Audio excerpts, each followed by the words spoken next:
नमस्कार, मैं आपके साथ अंजना और आप देख रहे हैं जीएनई न्यूज। आइए रुक करते हैं आज की बड़ी खबर पर।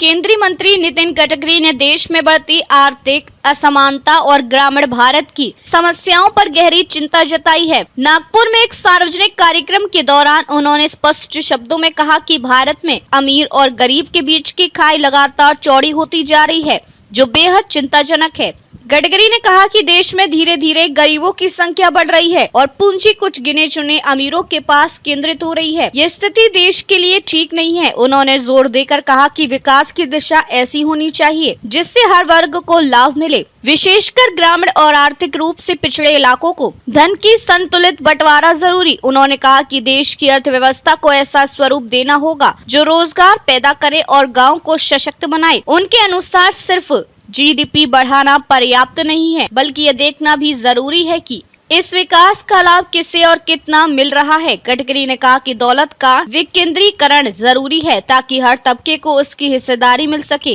मनमोहन सिंह और नरसिम्हा राव की नीतियों की सराहना। नितिन गडकरी ने पूर्व प्रधानमंत्रियों पीवी नरसिम्हा राव और डॉक्टर मनमोहन सिंह की आर्थिक उदारीकरण की नीतियों की तारीफ करते हुए कहा कि उन्होंने देश को खुले बाजार की दिशा में अग्रसर किया। हालांकि उन्होंने यह भी जोड़ा कि इन नीतियों से धन के केंद्रीकरण को रोकने में सफलता नहीं मिली। उनके मुताबिक उदारीकरण से देश को आर्थिक गति तो मिली, लेकिन उस गति का लाभ समाज के हर वर्ग तक नहीं पहुंच पाया। उन्होंने स्पष्ट किया कि आर्थिक सुधारों के साथ साथ सामाजिक संतुलन भी जरूरी है। खाली पेट को आदर्श नहीं सिखाए जा सकते। अपने भाषण में गडकरी ने एक मार्मिक बात कही, जिसका पेट खाली हो उसे आप दर्शन नहीं सिखा सकते। उनका इशारा साफ था, जब तक लोगों की बुनियादी जरूरतें पूरी नहीं होती तब तक नैतिक या वैचारिक उपदेश व्यर्थ है। उन्होंने भारत की आर्थिक संरचना पर आंकड़ों के माध्यम से भी प्रकाश डाला। गडकरी ने बताया कि मैन्युफैक्चरिंग क्षेत्र जीडीपी में 22 से 24% योगदान देता है, जबकि सेवा क्षेत्र लगभग 52 से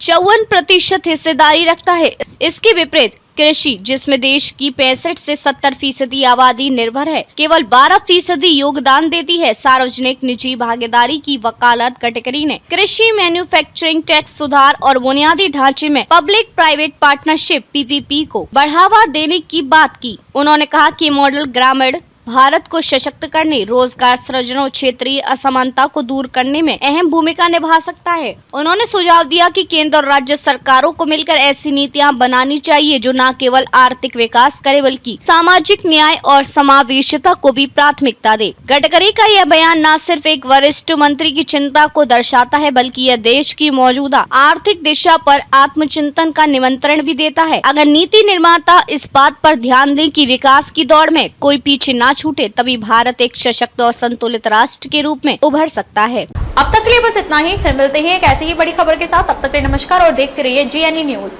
अगर आपको ये वीडियो पसंद आई हो तो इसे लाइक करिए व शेयर करें। ऐसी लेटेस्ट अपडेट पाने के लिए बेल आइकन को प्रेस करना ना भूलें। अगर आप हमें फेसबुक या फिर इंस्टा के माध्यम से देख रहे हैं तो हमारे पेज को फॉलो जरूर करें। धन्यवाद।